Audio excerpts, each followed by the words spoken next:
I'm going to begin the webinar. My name is Suzanne Adeli, and I am representing the National Lawyers Guild International Committee, and I'm one of the co-organizers of this webinar, along with comrades from the National Lawyers Guild Mass Defense Committee, the Right to Reject Zionism Coalition, and CUNY for Palestine. For those of you who are not from the US or New York, CUNY is the public university system in New York City. And before we go into sort of the substance of today's program, just want to remind you all that we intend to spend about an hour and a half. And in addition to a bit of an introduction from the organizers, we're going to go into a roundtable type discussion with our panelists and then open it up for discussion amongst each other and also take questions from all of you. And if you do have questions, please use the Q&A feature, which is at the bottom of your screen, to post them. And some of those responses or answers we can do in the feature itself, or we can do live, depending on what they are. I know that folks are fond of using the chat during webinars, which is fine, is particularly to sort of introduce yourself or to express your support for things that have been said, but try to sort of minimize chat use, because I find that can be distracting, and not just to the panelists, but to the audience itself, who I think are here more to kind of like listen to the panelists. I think that's really it in terms of like housekeeping. So again, welcome. Thanks everyone for joining us, with just sort of like a few days notice. This is a webinar that we have kind of been amongst our networks, been talking about holding for quite some time. And I think that, when we heard about sort of the recent escalation of attacks against Palestine Action in the UK, that prompted us to sort of do it sooner than later. And we're hoping that this discussion will be part of a series of other public discussions, political discussions, as well as strategy discussions around, the work that we're doing to challenge the repression that we're going to be talking about today. So, as you can tell, today's webinar is a public-facing political education webinar. And we know that often conversations about anti-terrorism laws and similar legal and political attacks take place often in closed spaces. And there are many times when that is necessary. Yet there's also a real need to have public conversations about these legal attacks and their impact. The object of these counterinsurgency tactics, whether they're legal or political, we know is to silence us and our movements. And if we ever hope to build a sustainable movement to challenge the current paradigm, then we have to be able to organize openly as well as safely. Speaking as somebody organizing and lawyering in the US, too often in the face of these kinds of attacks, and I'm talking about a couple of decades of experience, particularly, and also hearkening back to when I first became an organizer in the post 9/11 area, the tendency when we're facing these kinds of attacks is to go underground to organize, or worse, to distance ourselves from the targeted organizations or the targeted individuals, or distance ourselves from the movement itself. And this is something that we're trying to prevent. So we must be diligent in this moment to avoid these tendencies. And that's really all I wanted to say as part of this introduction. And now I want to introduce Karina Mullen from CUNY for Palestine, who's going to talk a little bit about why we chose this particular framing for these discussions. Karina? Thanks so much, Suzanne, for that history and context and powerful framing. So I'm going to, as Suzanne mentioned, I'm going to talk a little bit about the framing for the discussion as the organizers conceptualized it.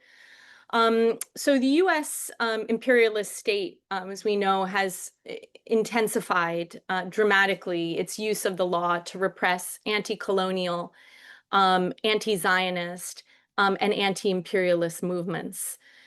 In a blatant attack on Palestinian solidarity recently, the U.S. Treasury Department designated Addameer Prisoner Support and Human Rights Action Association and 5 other Palestinian aid organizations as quote unquote specially designated global terrorists.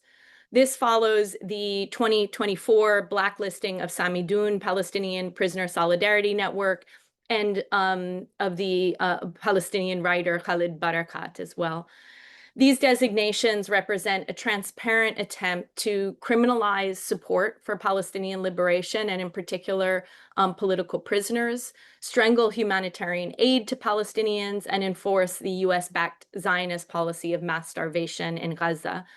Across the capitalist core, we've seen this from the US to France, Britain, Germany, and Italy. We're witnessing a full-blown McCarthyite crackdown targeting Palestine solidarity organizing and other forms of anti-racist and anti-imperialist organizing. The targeting of Palestine Action in the UK is the latest example. Just, I believe 2 days ago, 7 people were charged following a Palestine Action protest in central London. The demonstration held in Trafalgar Square after police blocked access to Parliament Square came just a day after the Home Secretary announced intentions, pending parliamentary approval, to ban Palestine Action under anti-terrorism legislation, effectively designating it a terrorist organization and making membership or support of the group illegal. We're going to hear a lot more about that case from some of our panelists later on.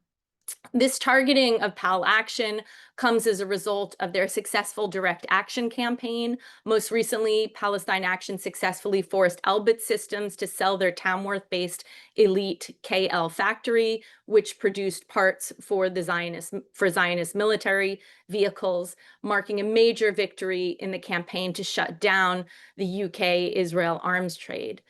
At this historical juncture of U.S. imperialist decline and the rise of a multipolar world order, the capitalist state, it's clear, cannot tolerate unrest across multiple battlefronts.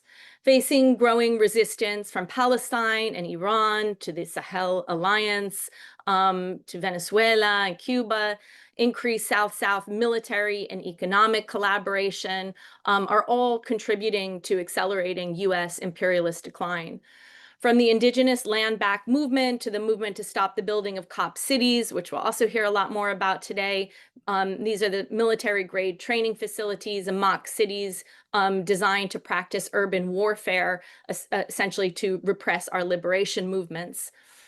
From the student intifada to the anti-ICE uprisings across the country, the imperialist powers are resorting increasingly to fascist lawfare, using, so-called counterterrorism laws and judicial repression to instill fear and suppress movements that threaten to expose and unravel their power in the belly of the beast. So the state's escalating legal terror represents weakness and desperation, a recognition that only through intensified repression can it attempt to slow the crisis of empire. These repressive measures build on a long history of legal persecution. A recent National Lawyers Guild statement condemning the crackdown on Samidoun highlights how, and this is a quote, U.S. anti-terrorism legislation evolved to oppose Palestinian liberation struggles, with the first federal mention of terrorism in 1969, specifically targeting humanitarian aid to Palestinians. Today's attacks on our movement mirror the 1987 case of the LA-8, who were brutally arrested by the FBI and accused of terrorism for distributing Palestinian magazines. This repression extends beyond Palestine, though, targeting indigenous land back movements, environmental activists like Jessica Resnick, who received an 8-year sentence with a terrorism enhancement, quote unquote, so-called, and Cop City protesters facing RICO charges. These cases demonstrate how anti-terrorism laws have increasingly targeted not just Palestinian solidarity organizing, but all liberation movements across the country. This is part of a global, moreover, counterinsurgency, imperialist counterinsurgency, and we'll hear more about the case of the Philippines as well today. And our response must therefore be uncompromising transnational solidarity, internationalist solidarity. So this event confronts the urgent question: how do we build effective resistance, as Suzanne was talking about, from the courtrooms to the streets against these legal attacks, while deepening ties between our anti-imperialist struggles from Palestine to the Philippines, from Atlanta to Iran, LA to Burkina Faso. As the NLG statement on Samidoun concluded, an attack on one is an attack on all. Thank you. Thank you, Karina. So Karina alluded to a case that we want to talk a little bit more about, and we thought that it was appropriate to ground today's discussion on with an example of how the U.S. government has targeted the North American-based organization of Samidoun to test the waters of repression against the pro-Palestinian movement in the U.S. And to do that is Chris Hermes, who is the co-chair of the Mass Defense Committee of the National Lawyers Guild. Thank you, Suzanne. Hello, everyone. I'm excited to be here with you all. So on October 15th, 2024, the U.S. Treasury Department's Office of Foreign Assets Control designated Samidoun a, quote, sham charity that serves as an international fundraiser for the Popular Front for the Liberation of Palestine terrorist organization, unquote. This was done in coordination with the government of Canada, where Samidoun was based, and the Samidoun Palestinian Prisoner Solidarity Network has been supporting Palestinian prisoners in their fight for freedom since the 2011 hunger strike of prisoners in Israeli jails, and has no ties to any so-called designated terrorists. Globally, it has raised awareness of the conditions, rights, and demands of Palestinian political prisoners, who are really at the heart of the struggle for Palestinian liberation.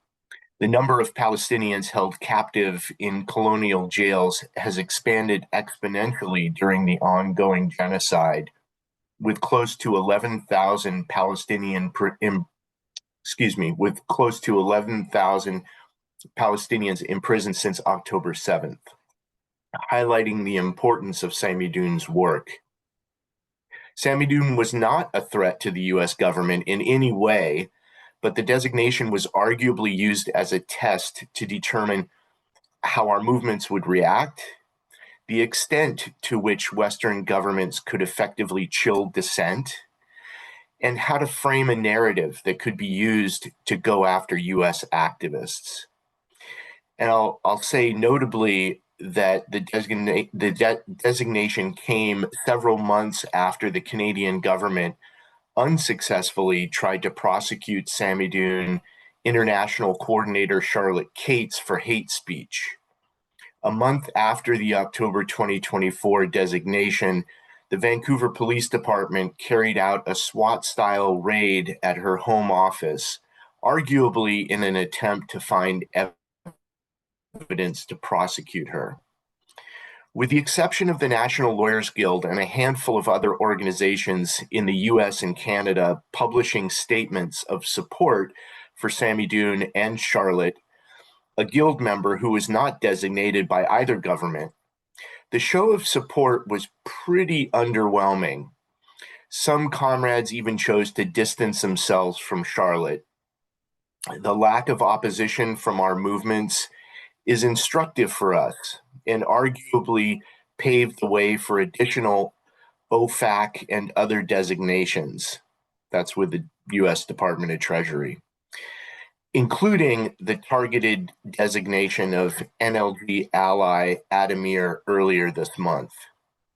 So the question for us today, arising from this example, is how to find ways of pushing back against this repression by building stronger bonds of solidarity, using above ground organizing while developing strategies that take into account the real legal risks of doing so.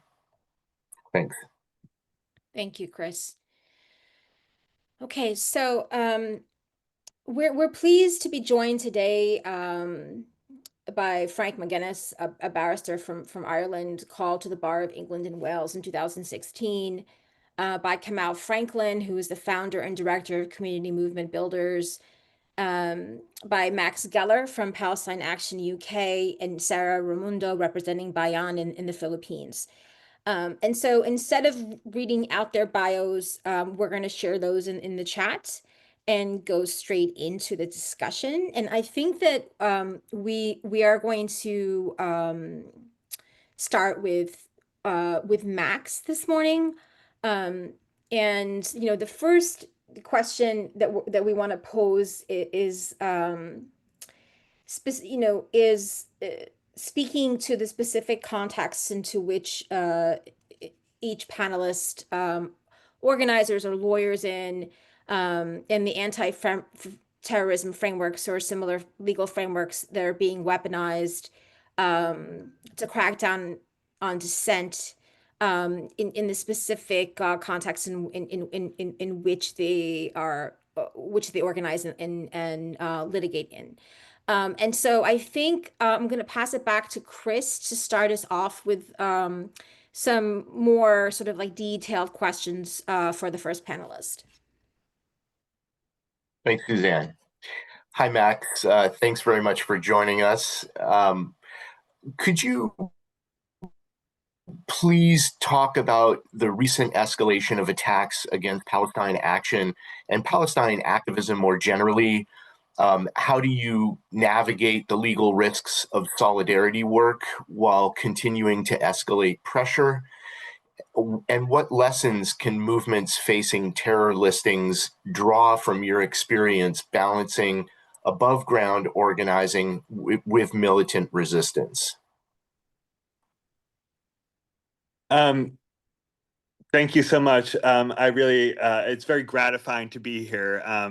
I am the son of two guild members, and it's really nice that when you find yourself in a true legal crisis, even an ocean away, you can count on the guild's support. It's really nice to be here. It's really nice to start speaking after such an important intro from Chris. I can really resonate with a lot of the conclusions drawn about the Sammy Dune case because we've had such a similar experience here.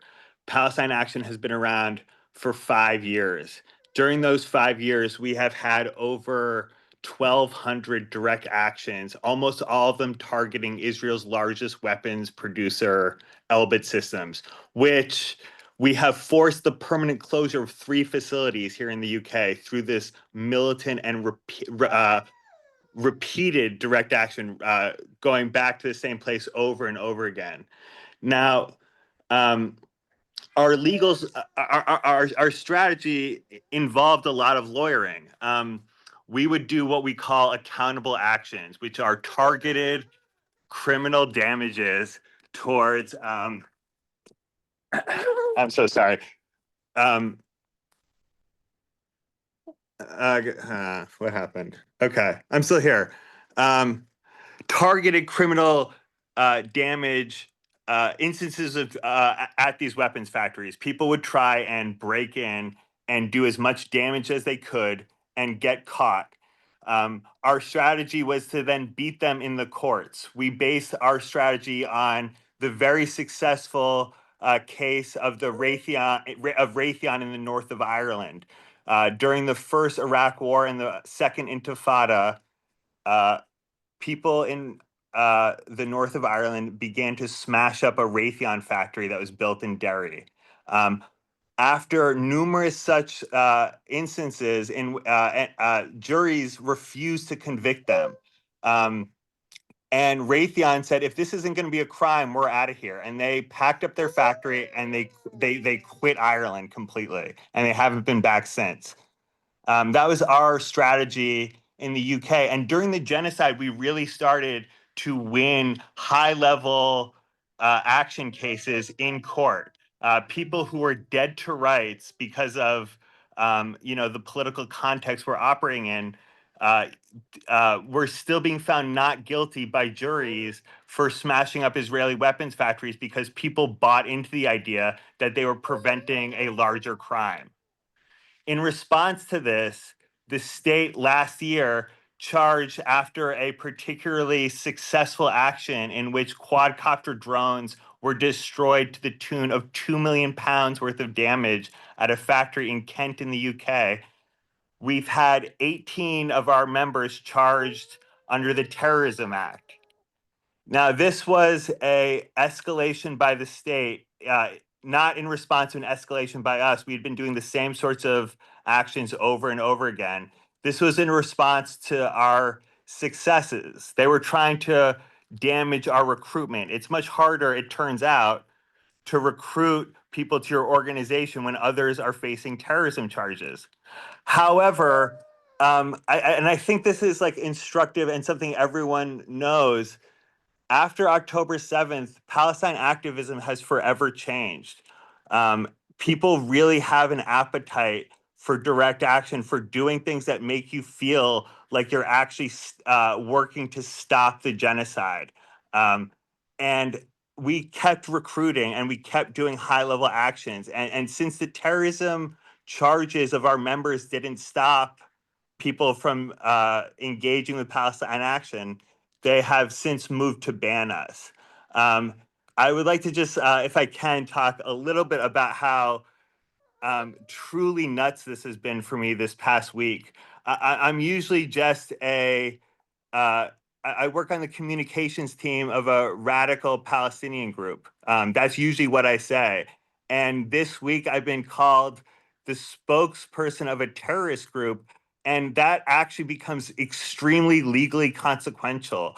My immigration status becomes a lot flimsier if this prescription goes through, which the vote is set for this month. They're going to read it in before Parliament this Monday.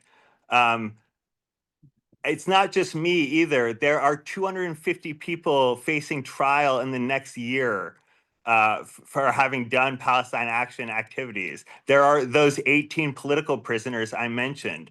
Their legal status and supporting them has been thrown into complete disarray. These laws, as you are like, we are being thrust into the same category as ISIS. Only people don't have to resign. There's no one in the unlike ISIS, right? There's not thousands of members of ISIS here in the UK, but there are thousands of members of Palestine Action who are suddenly going to be treated as terrorists in the before the law. Thousands of our supporters who will get our emails will suddenly become in possession of digital terrorist materials. There's so many ways in which I could sort of illustrate the insanely burdensome and inappropriateness of using terrorism laws for a domestic protest movement. But you can just sort of use your imagination. It's really, it's been a stressful 6 days.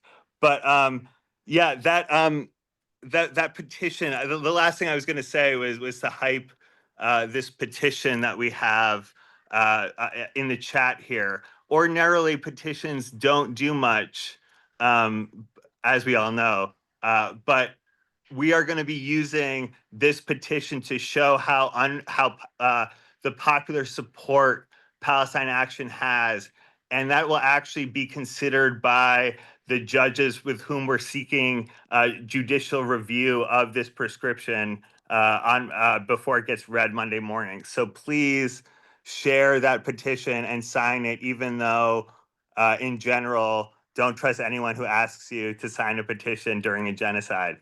I just want to say one last thing. If we do get banned, if it does happen, if it becomes a terrorist offense to support or be a member of Palestine Action, it's going to have, I think, perhaps fatal consequences for our organization. But to the lawyers on this call, I really want to impress upon you that the moment of direct action has arrived. After almost 2 years of genocide in which our marches and our boycott campaigns haven't done anything, this bell cannot be unrung. People here in the UK are going to continue to take the fight directly to those responsible materially for this war on Palestine. And that's the direction places in the US are headed to.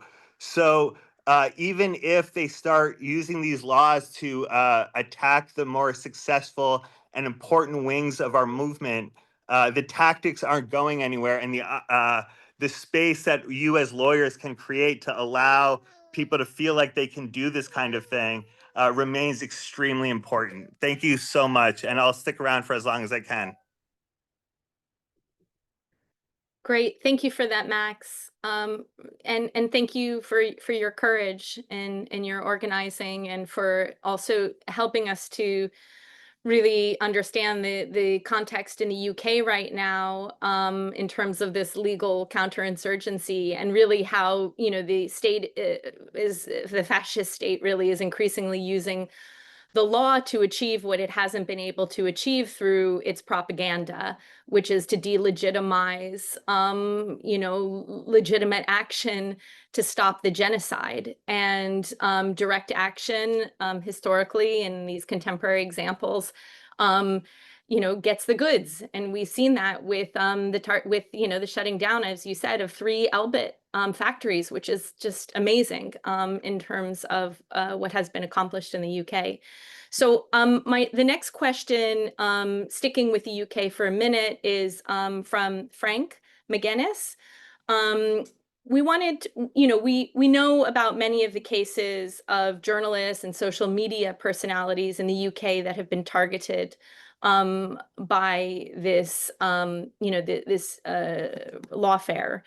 And of course, the attacks on Pal Action that we just heard about are one of the main incidents that prompted us to have this webinar in the first place.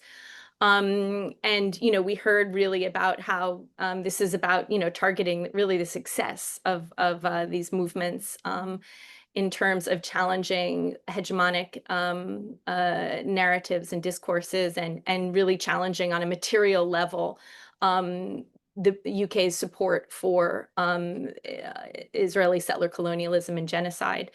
So we're also curious to hear about the Home Secretary's announcement about the designation of the Islamic Revolutionary Guard, and what impact they may have or on anti-war and anti-imperialist organizing. And also, given your experience defending activists in the UK, how do these so-called, you know, terrorism designations create a chilling effect for legal advocacy? So for your work, the work of movement lawyers, what strategies also have been effective in challenging these designations in British courts while maintaining public solidarity with blacklisted groups? Thank you so much for the question, and thank you for having me here. It's an honor to be part of this urgent and important conversation. For those not familiar with the situation in the United Kingdom, so-called, or Britain, as I prefer to call it, I think the starting point is to understand that the Terrorism Act 2000 is a full frontal assault on people's right to freedom of expression. That's always really been what it's intended to be. There is, of course, context here. The Terrorism Act 2000 was preceded by legislation pioneered for use in the north of Ireland. And obviously the British state, the British colonial state in the north of Ireland had a problem, which was that it was facing a national liberation movement, a very sophisticated national liberation movement. And so what it started to do was to ban the organizations that composed that national liberation movement. And one of the consequences of that, of being added to a list in that way, was that membership of the group attracted a 10-year sentence. So you think about a lot of the heroes of the Irish Republican struggle, and Bobby Sands in particular, right, comes to mind. Those people will have been serving sentences, many of them, for the crime of membership of a proscribed organization, all right? And we think about the context of Thatcher's attempt to criminalize the Irish struggle.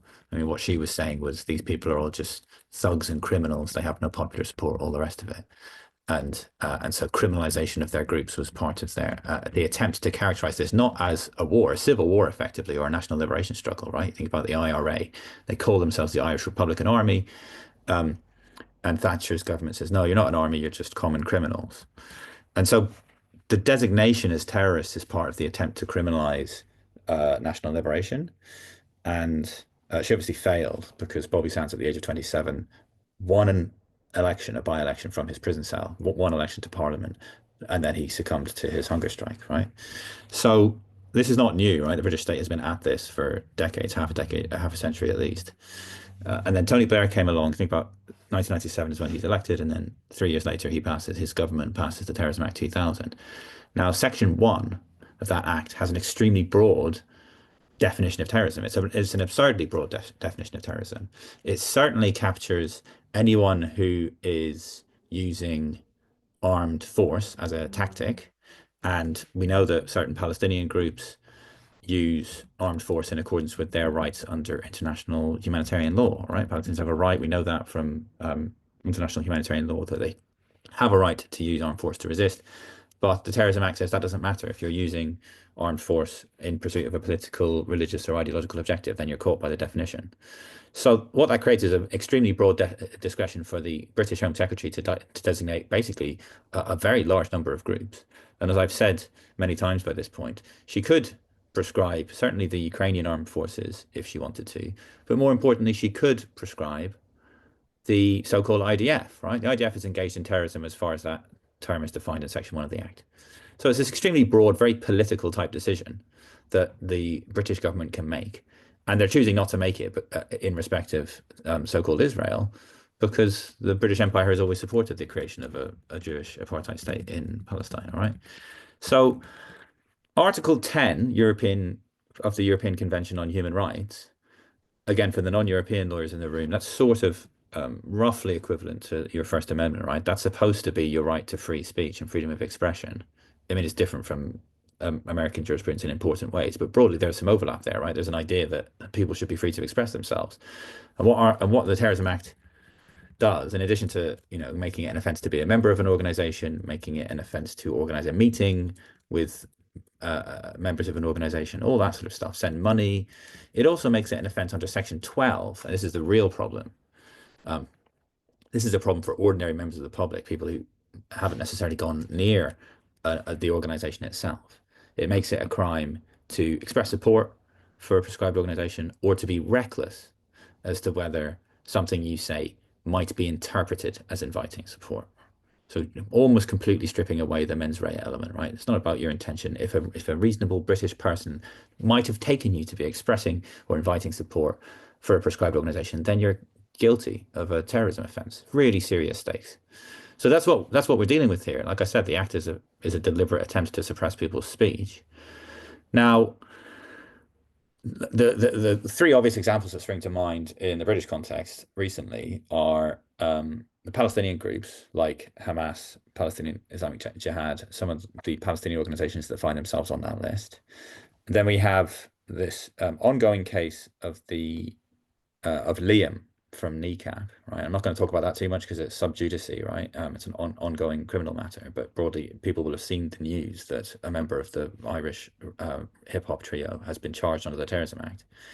And then this most recent atrocious assault on Palestine Action. So touching on those three things, I think with the Palestinian groups, people are extremely wary in Britain about talking openly about this. And so we can see the Terrorism Act is having its intended effect, right? Tony Blair's government and the people who inherited his legislation are presumably happy about the fact that faced with one side of a conflict, the Zionist entity committing a genocide, people in Britain are absolutely free to support that genocide, to say that they're Zionists. They can use all this atrocity propaganda. They can say that, you know, Israel should finish the job, all this kind of atrocious, openly genocidal rhetoric, and they face next to zero legal consequences because none of the organizations that they're talking about are on the prescribed list. By contrast, anyone who wants to oppose the genocide, anyone who opposes apartheid, anyone who thinks that Palestinians have a right to resist, they are very, very worried about saying something because they're correctly concerned that if they say the wrong sentence, they might be charged with a terrorism offense. So what the British government is deliberately doing is making it very, very difficult for one side of this struggle, right, the pro-Palestinian side, the anti-Zionist side, to talk openly about what's happening. And in particular, what's problematic about the designation of Hamas is that they obviously won an election. And so it's very, very similar to the Irish example, right? The provisional IRA, its political wing, Sinn Féin, started winning elections in 1981 with the election of Bobby Sands. And instead of acknowledging that, look, the people of the north of Ireland have broadly expressed their support for this organization, we need to talk to them, the British government spent the better part of 2 decades refusing to do that. And then finally, in 1998, we had the Good Friday Agreement. And the British government finally agreed to sit down and talk with Sinn Féin and other Republican groups. And now, thankfully, though I have my criticisms of the Good Friday Agreement, we have a much more peaceful situation in the north of Ireland, where I'm from. Okay, so it seems clear that something similar is going to emerge in Palestine. You need to talk to people who win elections, and that's Hamas. Hamas, we know they win elections, and there's reason to believe that if an election was held tomorrow, Hamas would win it. So they know what they're doing. The British state is trying to suppress the democratic process in Palestine because they're not happy that, you know, if you treat people like they're a racial impurity because they're not Jewish, which is what the Zionist entity does, people are going to resist that. And as we said in the, obviously I'm instructed by Hamas to make an application under Section 4 of the Terrorism Act. So Hamas is seeking their removal from that. And in the conclusion of that application, we talk about how, you know, Hamas represents a manifestation of Palestinian dignity. And if it didn't exist, the Palestinian people would invent it, right? You can't put people in a concentration camp and tell them that it's a problem that they're not Jewish and expect some of them not to try to find ways to resist that atrocious affront to human dignity. So that's Hamas. With Palestine Action, I think people in Britain are much less wary about coming out in support, right? Lots of MPs have come out and said this is ridiculous. You know, Palestine Action don't use violence against people at all. They have a conscious strategy of attacking arms companies. And then there's this latest incident at an RAF base. It's absolutely clear that the RAF is participating in the genocide. The British state, as usual, is drenched in colonial violence and is engaged, along with its little loyal Jewish Ulster, as Israel was once termed, in genocide. So the British state is engaged in the genocide of Palestinians, which, by the way, of course, meets the definition of terrorism in the Section 1 of the Terrorism Act. But they're attempting to designate a non-violent, peaceful, direct action group. It just shows you the level of kind of black is white, like the sort of scale of the crisis in which Zionism and its backers in the West find themselves. So, you know, MPs, Charlie Falconer, who's a Blairite politician, and now in the House of Lords, as I understand it, he came out and said, no, look, even by my standards, this is too far. You don't, like, this is not terrorism. I'm paraphrasing. I've not actually read exactly what he said, but I saw that he had commented. And I saw that the MP, Zara Sultana, came out publicly and said, we are all Palestine Action. And then when she was criticized in the right-wing press, she doubled down and said, you know, for the people at the back, I said what I said, we're all Palestine Action. So I think there's the kneecap stuff as well. I mean, he's been charged under the Terrorism Act for a Section 12 offense. I mean, there's a clip doing the rounds on Twitter and social media of him doing the things for which he's now been charged. But I'll just say that, you know, I was outside Westminster Magistrates Court where Liam had his first appearance, and there were literally thousands of people there to support him. I never think anything like it. Like, there's extreme mass popular support for people who use their platform to speak up against the genocide. And my read on it is that with Palestine Action, with kneecap, with there was this reference to the Islamic Revolutionary Guard. Like, it's my understanding there's been no announcement by the Home Secretary. What's happened is a number of Labour MPs are saying, oh, we should ban these guys as well. So I think what's clear is that if we're to win, we need to have a political strategy, and any legal strategy needs to be subordinate to a prior political strategy. And that's what's so effective about Palestine Action, is that they had their political strategy. Law was part of it, but they had a strategy which didn't rest upon going into court. It rested on going into arms factories, causing damage, and then justifying why that damage was necessary, right? Doing it in front of courts, doing it in the political sphere, all the rest of it. So I think we fail if we place too much weight in the courts. And my friend, the Marxist academic Rob Knox, his essay on strategy and tactics has been extremely informative for my understanding of what it means to pursue a strategy that includes a legal component. We must subordinate our legal strategy to a prior political strategy. Otherwise, you will get lost in the courts of your enemies. I mean, the British Empire is not our friend, and its courts are enemy terrain. If we're going to intervene there, we have to do it pursuant to a really clear-sighted strategy that understands that the ruling class makes the rules, and they're not our comrades, right? So that might sound obvious, but I think there's a real risk that you get lost in law if you don't have a clear understanding about what it can be used to do, but also the limits and the traps and the pitfalls that arise when you start using law. So I suppose I don't want to take up too much time. I'm conscious there's a lot of people here, and it's an exciting space to be part of. I don't want to. I'll conclude just by saying that it seems to me that whatever people might have thought of it, whatever people might have wanted Zionism to become, it is clearly fascist.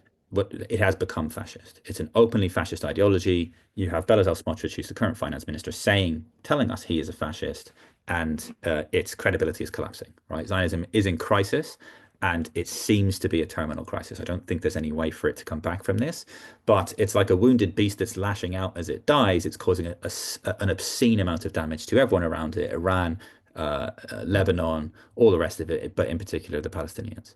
So what do we do about this fascist ideology in crisis?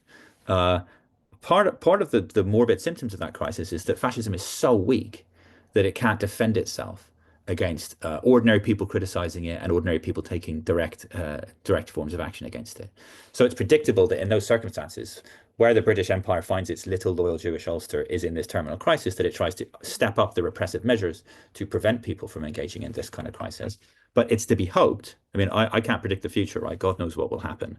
But it seems to me that the British state has overreached massively. With this latest attack on Palestine Action, they look ridiculous, they look weak, they look pathetic, and even their own allies and MPs and liberal Tories and so on are saying, hold on, spray paint on a plane, and we're calling that terrorism now.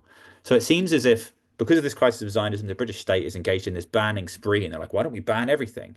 But I strongly suspect that that's because Zionism, the mask has slipped so totally, and Zionists are becoming such pariahs, right? The current Prime Minister, if he comes to the UK, will be arrested by the British government. That's the reality of how weak Zionism is. And the British state has also imposed sanctions on various sitting so-called Israeli ministers, right?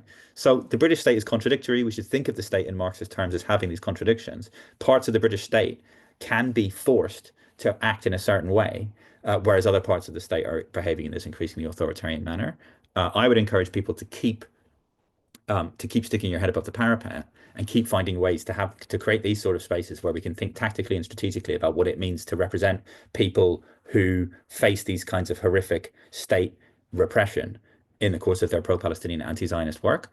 I'm cautiously optimistic. I always remain optimistic. Seems like Zionism is dying, and my personal experience is that the lawyers haven't always got the memo the way the comrades in Palestine Action have understood.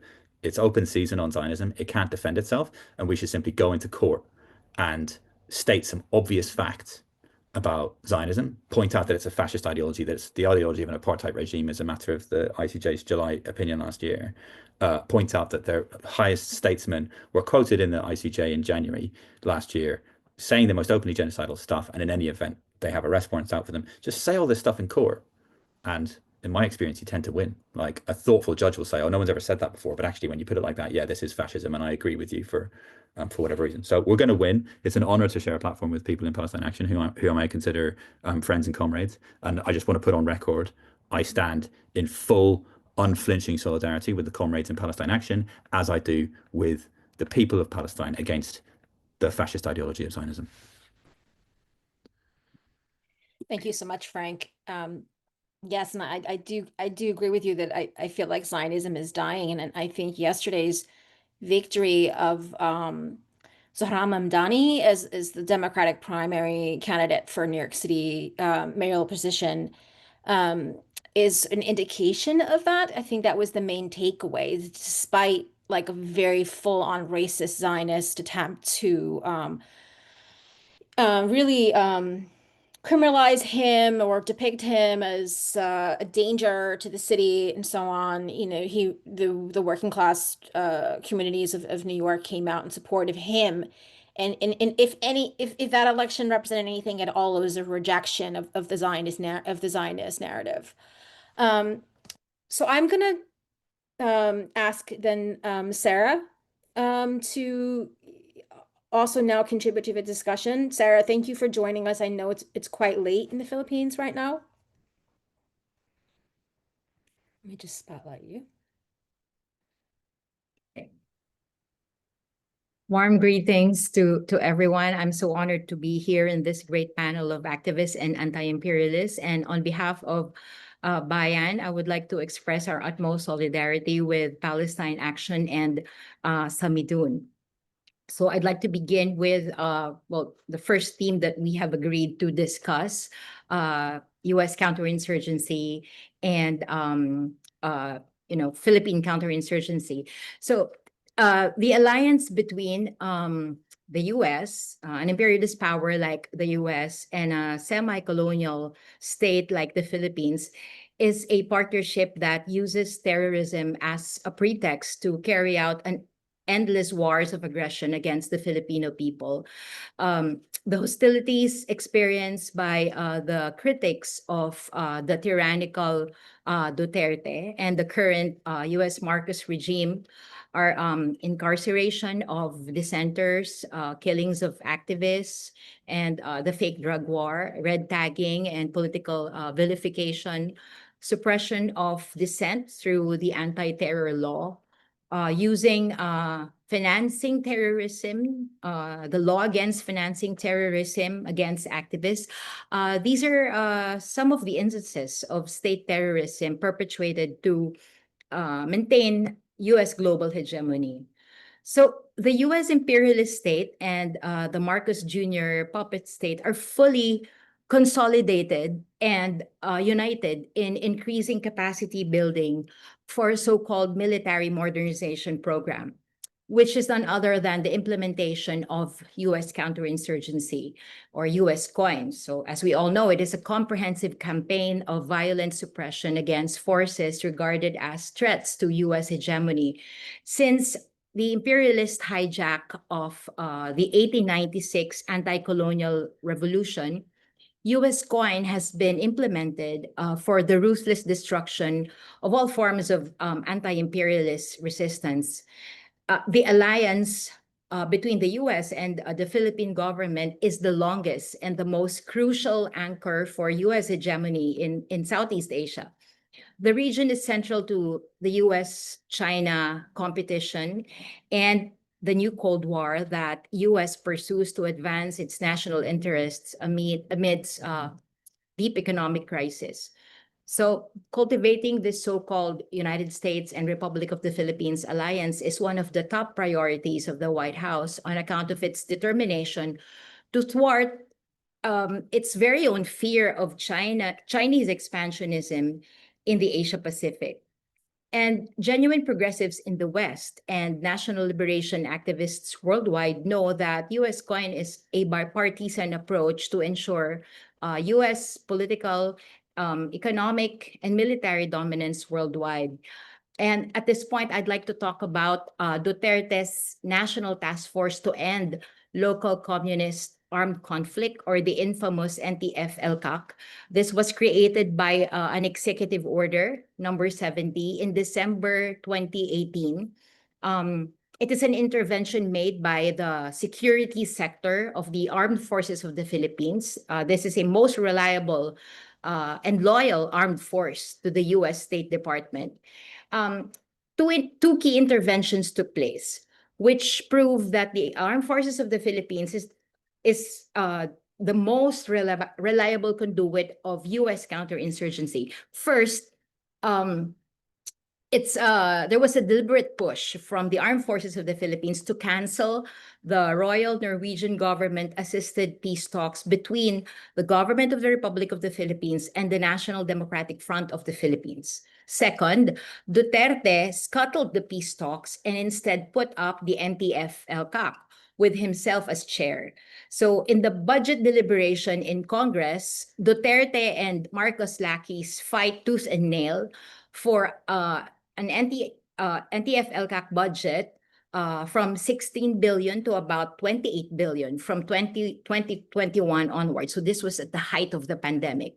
So we have been witness to the worst human rights violations, transfer of wealth to the new Duterte and Marcos loyalist elites, massive land grabs, and full-scale militarization of urban and rural communities. This situation, however, is not new to us. Marcos martial law was a period of atrocious attacks on the Filipino people, side by side a dramatic increase in military and economic aid from the US. So the escalation of military campaigns against progressive and revolutionary organizations in the Philippines is one of the foundations of the Duterte and Marcos Jr. alliance. Their avowed commitment to Rodrigo Duterte's NTF-LCAC, patterned after the US whole-of-nation approach to counterinsurgency, is less an independent program for national security than an outcome of local politicians' commitment to US political and military pressure exerted through the local pro-US armed forces. So the NTF-LCAC, implemented under the whole-of-nation approach principle, systematically targets, persecutes critics of the Philippine government through the different ways I've stated earlier. And in fact, they label through red tagging and labeling the New People's Army as a network of citizens purportedly supporting communist terrorist groups. So this totalizing state-led vilification has led the United Nations High Commissioner for Human Rights, Michelle Bachelet, to critique the practice of red tagging that is used to scale up state responses for countering terrorism and conflicts alongside, quote, key national security laws and policy and their acute impact on civil society, including human rights organizations, lawyers, political and judicial actors, journalists, trade unions, church groups, and others. So this shows how fealty to the US economic, military, and political strategy also means embracing US counterinsurgency that has no other objective but to crush dissent in all its forms, including armed rebellion, without addressing the roots of the armed conflict here in the country. And localized peace talks with the armed communist group that has organized forces on a national scope and vilification campaigns through red tagging and red bashing of legal organizations are bound to escalate with the Marcos Jr. regime. And we are facing a combined force of political dynasties in the country whose rise to and the current hold on power is enabled by US intervention in the Philippines. I guess I'll end with by referring to the Filipino people's resolve to defend national sovereignty and assert our democratic will against the US Marcos Jr. regime and its anti-terror law. We have been, our people have been paying a high price for our struggle, no less than our comrades' freedoms and lives, as the US imperialist state used tax dollars for drones, missiles, guns, surveillance aircraft, and other artillery that turns the Philippine landscape into killing fields. So I end there. If there are any questions or points you want clarified, I'd be very happy to respond. Thank you.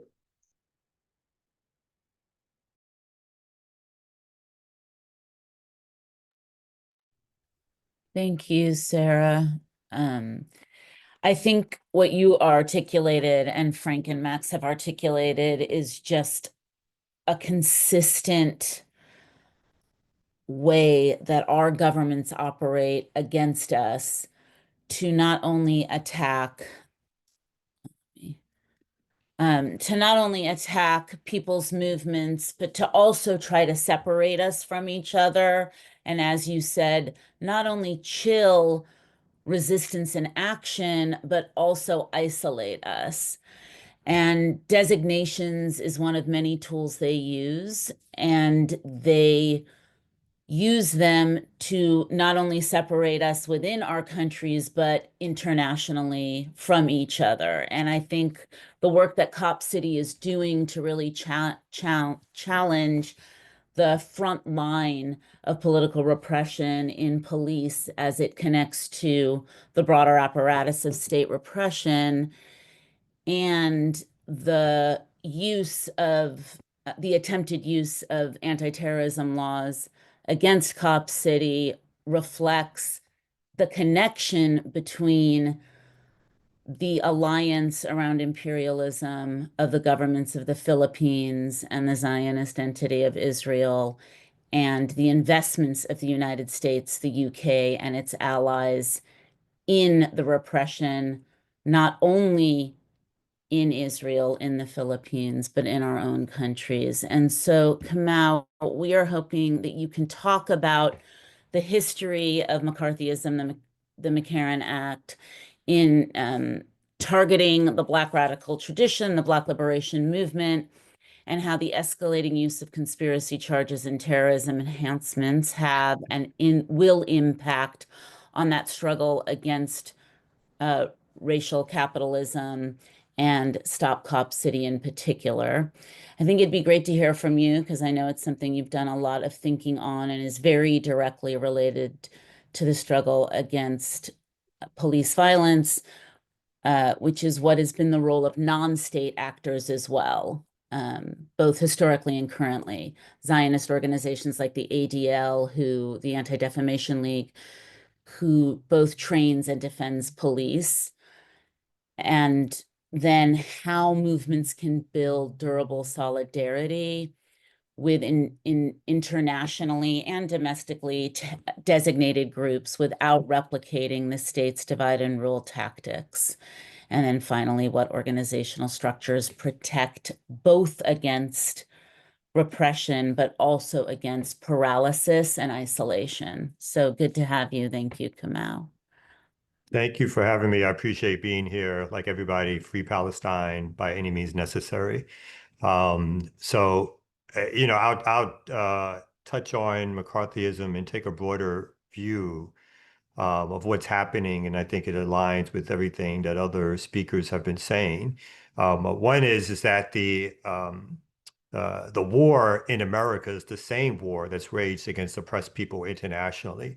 And so oppressed groups in America face many of the same tactics, strategies, and trainings. In fact, a lot of them are perfected here before they are exported out to the rest of the world, and vice versa. When they learn new tactics and strategies through the oppression and suppression of other populations, they bring those tactics back here to the United States to use on domestic populations. And we should also be very clear, I think as was said earlier, this is not a legal battle. This is a political war, right? This is a war between an oppressive white supremacist capitalist European hegemonic state and the people that it oppressed both within the United States and all across the world. The law is but a tactic and/or strategy. At this stage, I would even downgrade it to more of a tactic than a strategy in terms of defending the rights of organizers, activists, and everyday people to resist the oppression that is laid upon us by state entities. Because these laws and these courts, of course, are nothing but tools of an already imperialist state to justify their actions of oppression on all of our communities. And when we look back, particularly around the Black movement, the McCarthy era, eras before that, right? Any act against the conditions of oppression by Black people in the United States are in and of itself considered to be terrorist acts and treated as such. Whether or not those were actually slave revolts by Africans who were enslaved, which resulted in hangings and murders and kidnappings and separation of families. Whether or not later on, when we get to time periods of great resistance in the 1930s and 40s and 50s of the Du Bois, Robeson, Garvey, and others, all of them, no matter what their politics, right, from socialists to nationalists to integrationists, were all attacked at one point by U.S. Oppressive apparatus via the law, via not only McCarthyism, a great book, Red Scare, Black Scare by Sharice Burton-Stelly, which highlights the particular period in which the politics of leftism, of communism, were put on and overshadowed in any instance of resistance. And what I mean by overshadowed, again, it didn't matter how the resistance against everyday oppression was acted, whether or not it was demonstrations, whether or not it was mass rallies or anything of that nature. They were suppressed in very much the same way.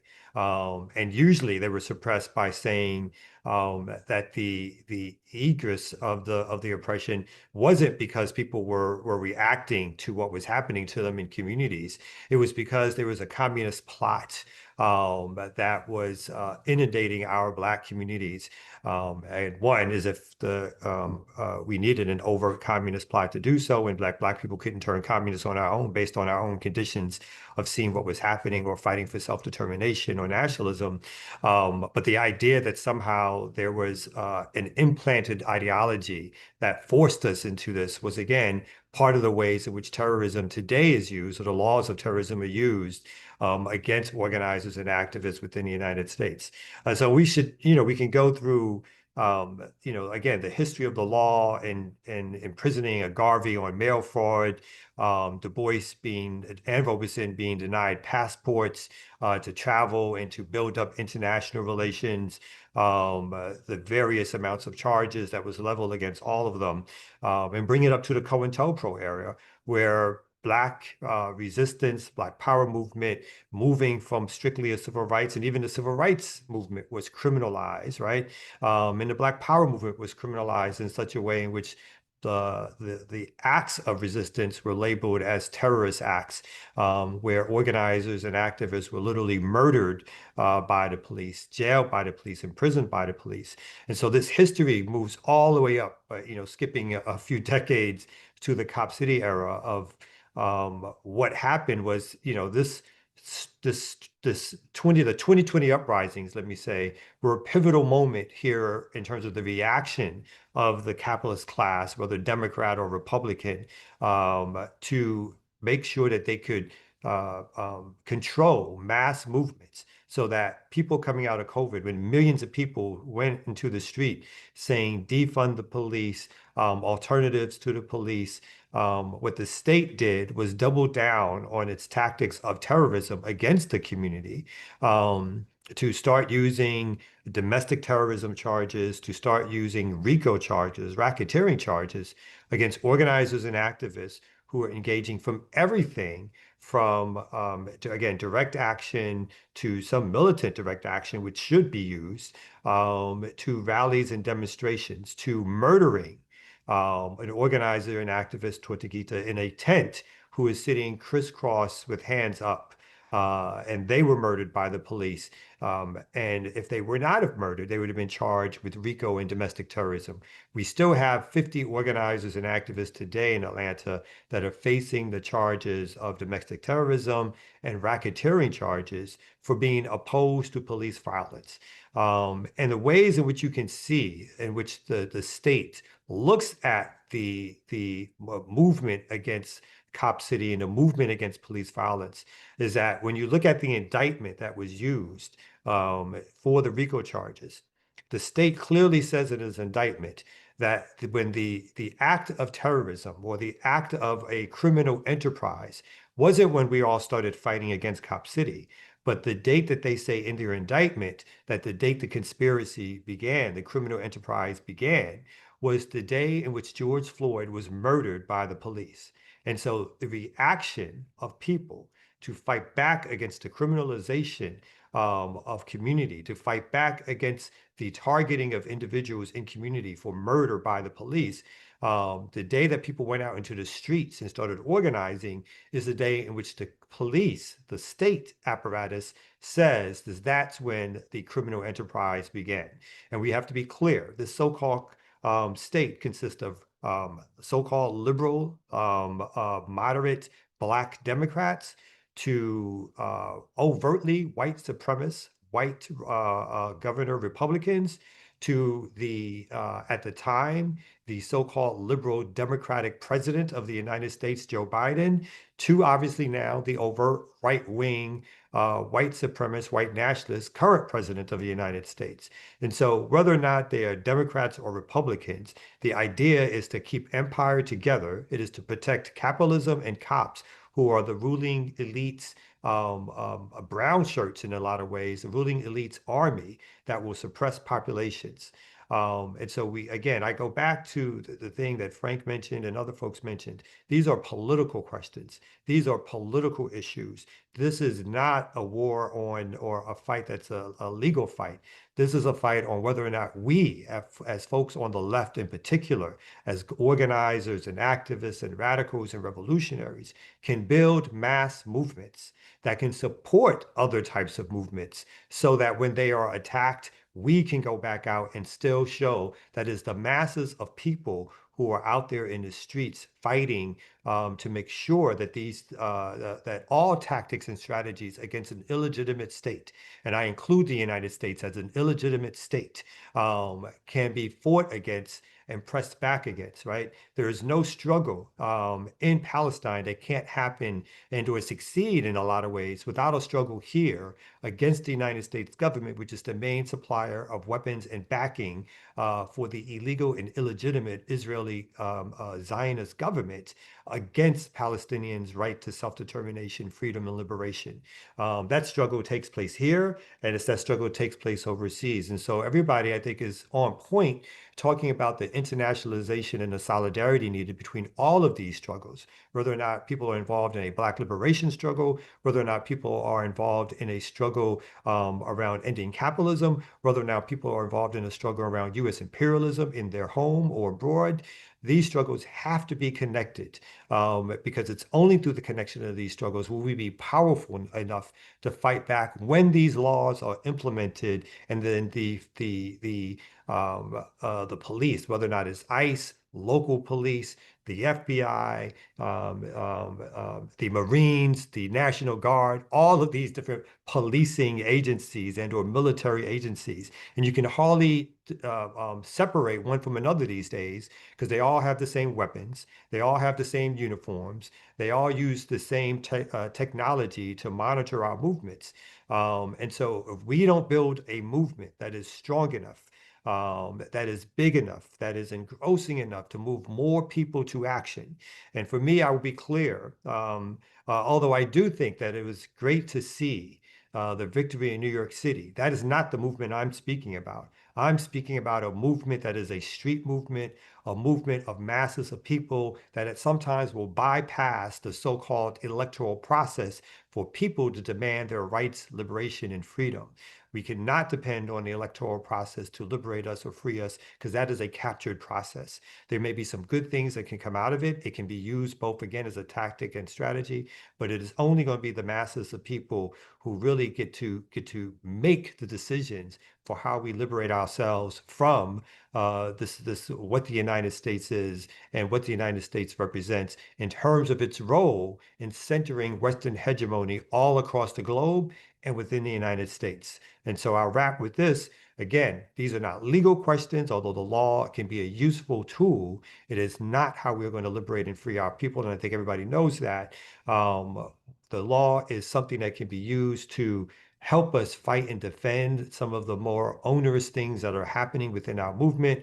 Obviously, it is a desire of the state to take our people out of the front lines, take our people out of the movement spaces, lock them up, criminalize them, to have us use all of our time in the courts as places for redress or places where our movements go, because they don't want our movements in the street. They don't want our movements taking over buildings. They don't want our movements occupying places. They don't want our movements demanding things or creating independent, liberated spaces. They don't want those kind of movements. They'd rather have us be forced back into their judicial stronghold, where they can try to ice us out or stop us from reaching masses of people, where they can attempt to criminalize us, where they can attempt to use propaganda against us and call us criminals. We must keep the movement in the street. We must build our movement to be a mass movement, even though I support all types of tactics. I think that we have to engage in mass movements, because it is through mass movements that we get many people on our side. If we don't have the mass movements, the militant tactics will be isolated. And so we have to realize that. Without that, when we look back at our history in terms of Black liberation struggle, one of the reasons our soldiers, as in Black Liberation Army folks, as in the Panthers and other organizations during that time, were isolated from our larger community, because because our movements were not only destroyed, but we had not done enough. All of us, like all those folks and current folks, we have not done enough to build the mass movement. It's not easy to build, but we must build it. And that is the way in which we will win on the legal front, the judicial front, and other fronts, when we build this mass movement. And I'll stop it there. Thank you. Thank you so much, Kamau. Yeah, I think a lot of what you're saying is really resonating, and I think that for some of us, we were talking yesterday, this is kind of a fear that we have, that this electoral movement in New York City is going to be a distraction from what is it that we really need to build, or I think some people might see it as an opportunity, but one of the reasons why we wanted to bring you all together, right? Leaders of the Palestinian solidarity movement in the UK, as well as Kamau in your history in the United States, and Sarah in the Philippines, is because we know that, like, in building this mass movement, that we have to first envision ourselves as a mass movement and a global movement. And sometimes, particularly Palestine solidarity organizing can become siloed, right? Siloed in a way where, even though it's radical, it's kind of really missing the piece of a larger kind of colonial history, a larger imperialist history. And we thought that starting to really be more intentional in using language like counterinsurgency is really important. And actually, it was through organizing and collaborating with my legal colleagues in the Philippines in which I started to really kind of understand the use of that framework, because it brings in a whole history of state violence, colonial violence, imperialist violence against left movements, against national liberation movements. And I think that, we have to be intentional now, because a lot of us, of course, have been prioritizing the framework of anti-Zionism because of the attacks that we're receiving. Well, we have to be intentional to not talk about anti-Zionism in a way that's absent from that, like, a larger history of anti-colonial struggle and anti-imperialist struggle. And so we're hoping that this could be the beginning of maybe a series of discussions with all of you and with others from your movement, so that we can continue to exchange strategies, right, and collaborate with each other on a political front, and a legal front, and other fronts, right, internationally, in order to educate our movement, educate ourselves, and prepare for what needs to happen. And I think that one of the things that is going to be, key is having conversations with more people about, how to sort of overcome the fear that comes with these kinds of attacks, right? And I think we talked a little about that in the beginning, right? And that, you know, the tendency when these kinds of attacks happen is to either go underground or to retract completely from the movement. And I think in a lot of ways, and some of you have said this, the veil of Zionism has been pierced, right? Even the veil of the word terrorism. I mean, for years we've said don't use the word terrorism, even to describe our enemies, because we have to be materialist about who they are, what they are, and that term is always used against us.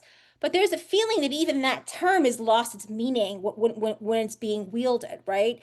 But I think, you know, we want to have a little bit more of a discussion about what it means to sort of like organize, like what do we need to organize in this moment. And I want to just reintroduce Sarah because she didn't introduce herself, but Sarah is um, somebody I've organized with her for a very long time, and she's been kind of leading the effort of something called the Right to Resist Zionism Coalition, which is working in the U.S. and globally to help support really also a mass movement of lawyers to become more politically involved in this work. And I think Sarah is just going to try to kind of help lead this discussion a little bit more in the time remaining.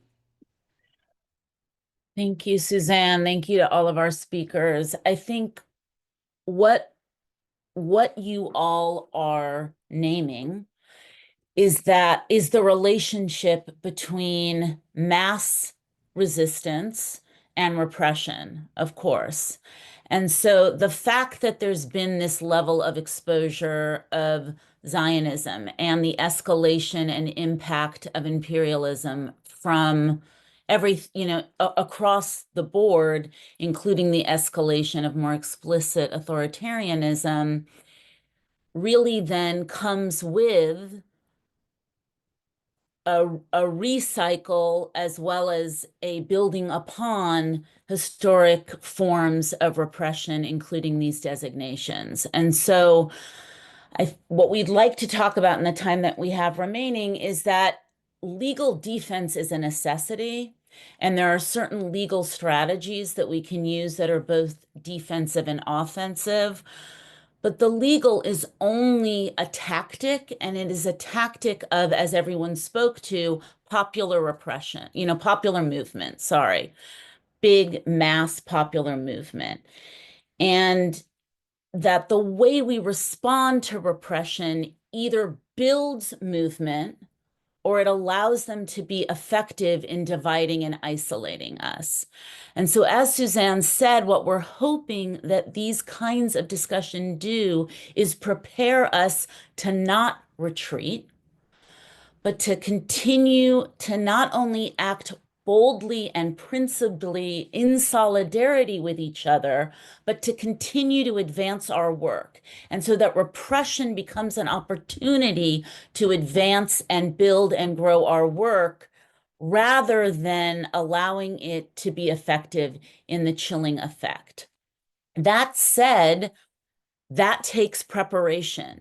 And so some of what would be good to hear from our panelists is, how have you prepared?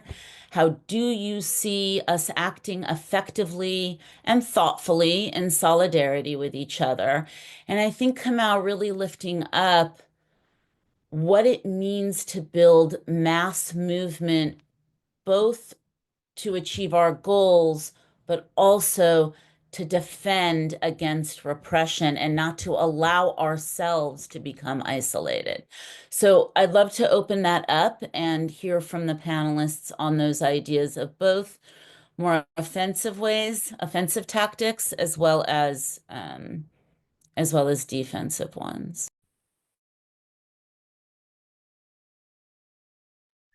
Look, I'm happy to jump in. I hope I'm not speaking out of turn. I find this conversation really stimulating and exciting. And I really want to echo what you were saying, Kamau, about mass movement, and some others have touched on this as well, right? Like, we win when the working class takes autonomous action, right? And I think a really good example of this, and something that Rob Knox has taught me a lot about in the past, right, is the struggle against the French in Algeria. Okay, so there's a guy there that maybe people will be familiar with, a lawyer called Jacques Vergès, who was representing people accused of terrorism in the French colonial Algerian context. And he and his clients would go into court and they would just question. He pioneered this idea of a rupture strategy, right? An offensive rupture strategy, right? Instead of defending yourself against a terrorism charge, you just go and attack the colonial edifice of the courtroom and the broader French state itself.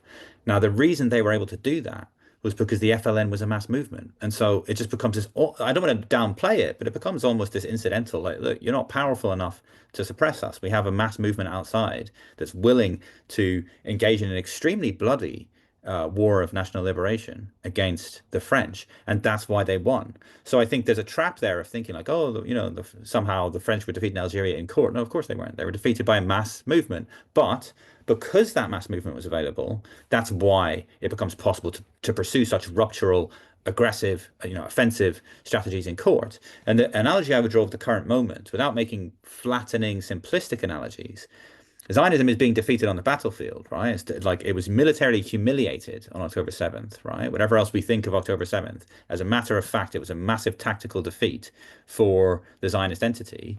And then in recent weeks, again, whenever we think of the extremely volatile situation with Iran, the damage done to the Zionist sort of standing, its reputation for being this kind of invincible nuclear power, has been physically obliterated. Everyone saw airstrikes slamming into Haifa, Tel Aviv, whatever, and the Israeli government trying to suppress this footage, because with every new clip that surfaced on Twitter of a massive ballistic missile hitting Israel, it enters into a similar sort of crisis to that which the French entered into in Algeria. And what that means is, I just want to paint a contrast, and I'll draw my contribution to a close thereafter.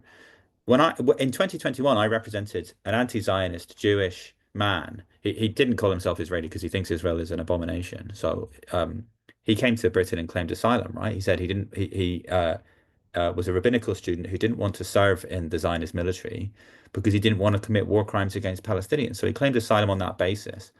We went into the tribunal where these asylum claims are determined, right?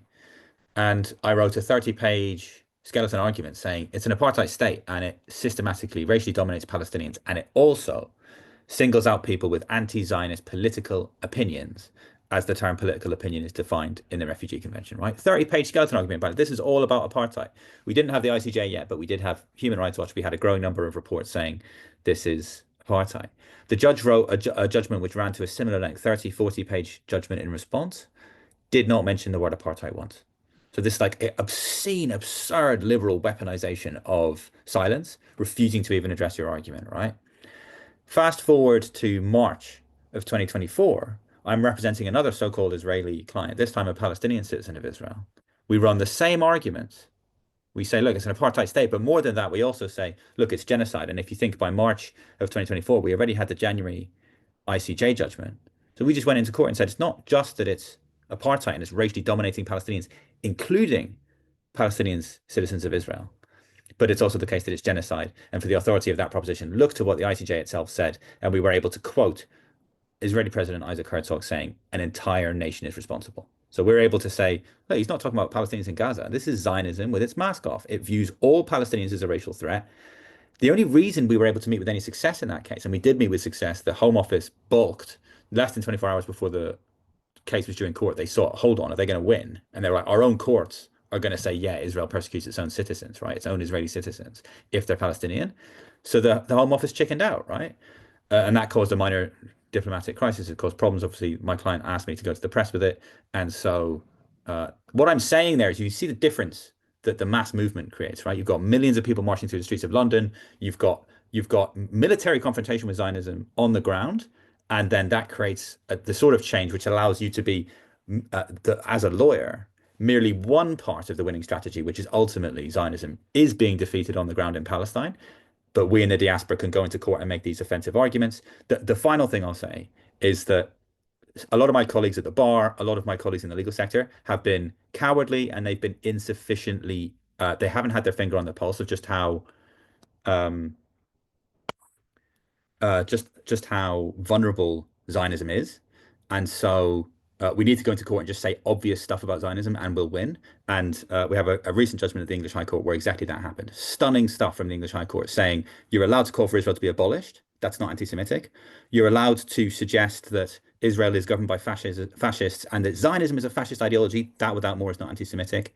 And you're even allowed to go as far as saying, well, look, Nazism is the most well-known form of fascism. It must be the case that if Israel is governed by fascists, that they open themselves up to criticisms and comparisons with other fascist regimes. And so a comparison between the actions of the Israeli government and Nazi Germany without more is not inherently anti-Semitic. That's where we are now. But that's only if you go into court and say things as they are. Thank you, Frank. I hear what you're saying, and it's echoed in what Max and Kamau and Sarah said, is that the moves to make, whether they're legal escalations of arguments or on the streets, and they have to be done together, is to get bolder, is to get more, is to increase the clarity of our arguments and our actions, not to back away from them. And that is not only important in fighting repression, it's important in leveraging repression to continue to advance our movements. And that you named that the Palestinian struggle has gained a mass movement that it didn't have in the same way. And so how do we continue to build on that? Because the attempt to designate this, the environmental movement, the immigrant rights movement, is because of the crises imperialism has created that are gaining mass resistance, right? And so I would love, in closing, to hear from you, Kamau, you, Sarah, you, Max, a little bit specific right now to how do we stay in solidarity and continue to grow mass movement and be bold while being smart in the face of these designations. And some of you spoke to that, but I would just closing comments, a minute or two from each of you. And then for the participants, we're going to close there. We know there's some questions. If any of our speakers can respond to some of those questions in the Q&A while we're closing, please do. And we will reach out again to continue this conversation more oriented towards strategy. Kamau, over to you. Yeah, I'll be quick with what I think is a needed strategy / tactic, which is the fluidity of movement, particularly within the United States. We've been captured by a nonprofit structure, which makes us feel as if when we get these designations and money is taken and the idea that structures will be stripped and people will be designated, we feel like our movements are falling apart, as opposed to these structures should be only structures which we use in a coherent way which furthers our movement. And when these structures are no longer valuable, then they should be discarded.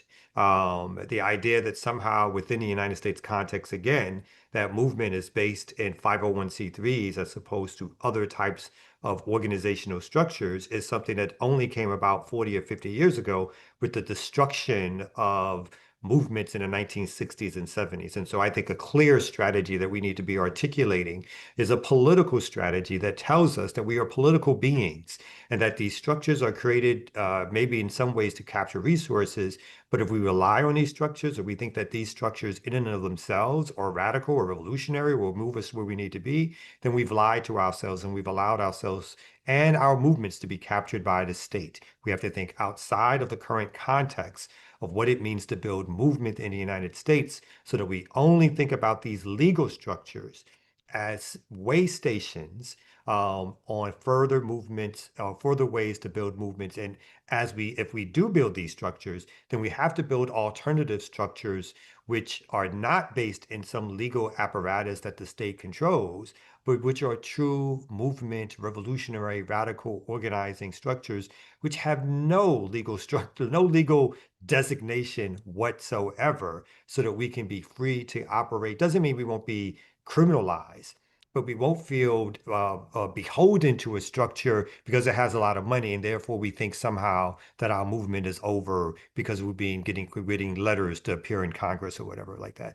So I think as a movement strategy, we just have to move away from the idea that these structures matter more than movement, that they matter more than politics, that they matter more than organizing. And I think that will help us within the United States context of really building a radical movement. I'll yield.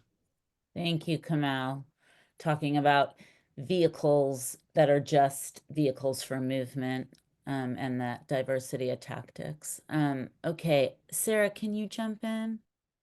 Sure. I'll just share a few points about our work in terms of racing and linking our defense of human rights to our to the anti-imperialist struggle. So part of our National Democratic Alliance is Karapatan. It's the National Human Rights Alliance supporting families of political prisoners, the disappeared, the killed, and so on. So Karapatan organizes these families and communities, and together with Bayan, we launch and sustain campaigns to stop red tagging, the killings, and call justice for martyred revolutionaries whose deaths are a clear violation of international humanitarian law, among other human rights violations.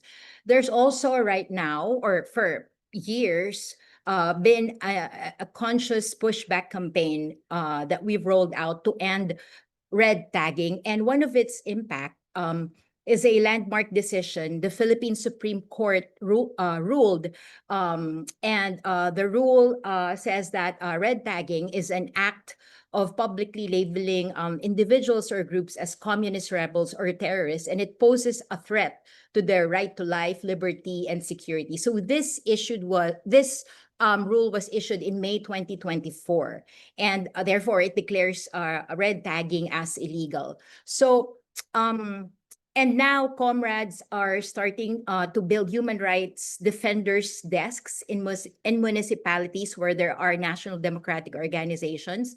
There's also a bill being pushed for by one of our party lists representing the Youth Kabataan Party List in Congress. They're calling it Human Rights Defenders Bill. So in a way, our legal struggle is informed and enabled by our mass movement campaigns and vice versa. So here, in this, in particular, our struggle against red tagging, activists and personalities who have been red tagged are encouraged and assisted to file legal cases against the NTF-ELCAC. And our progressive lawyers are very much engaged in assisting the families of the victims of Duterte's fake war on drugs. And there has been an organization part to this, like ResBack is an alliance that works with progressive and organized church people, and they have been reaching out to communities targeted by the drug war. So now these two entities, our lawyers and our grassroots activists, work together to sustain the mass campaign to hold Duterte accountable. So, and then I've learned from our comrades just today, because we conclude our 3-day National Council meeting with representatives from all the regions here in the Philippines. So comrades have now come up. So there's an educational component. Our comrades from the North have come up with a briefer, no, on the Terrorism Financing Prevention and Suppression Act of 2012. So this was proposed and passed by the Noynoy Aquino regime, and it was implemented in 2012. And this is, part of an overall effort to supposedly combat terrorism and comply with international norms in this regard.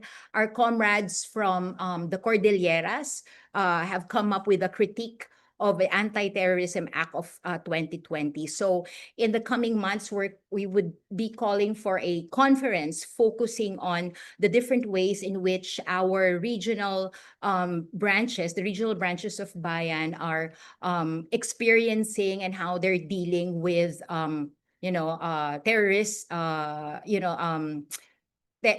red tagging and other forms of harassment that emanates from the anti-terror law. Thank you. Thank you, Sarah. Max, did you want to just say a couple words before we wrap here? Or are you otherwise occupied with childcare, which we all appreciate?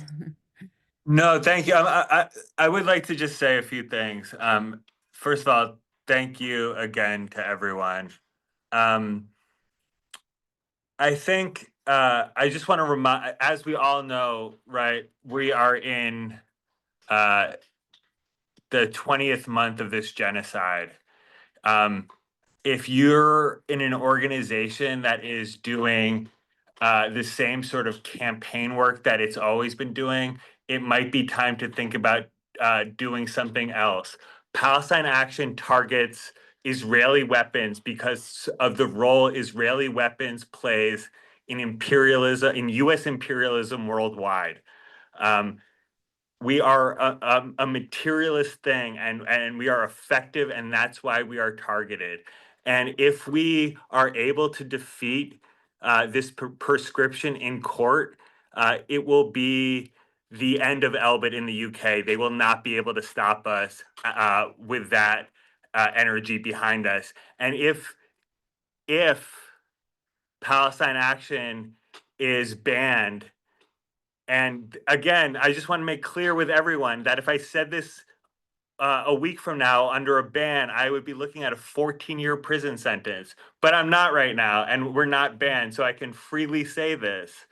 If we are destroyed, let 1,000 Palestine actions bloom. Now is the time for materialist direct action.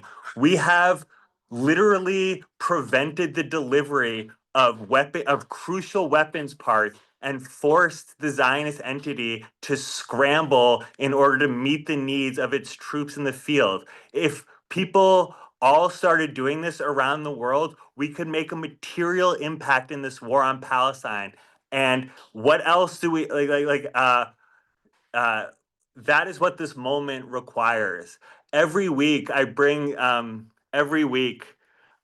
that baby that you all saw earlier to Wandsworth Prison here in London, which is the equivalent of Rikers. It is a place where prisoners die. It is the worst place we have here in London. And that's where they're holding some of our 18 political prisoners.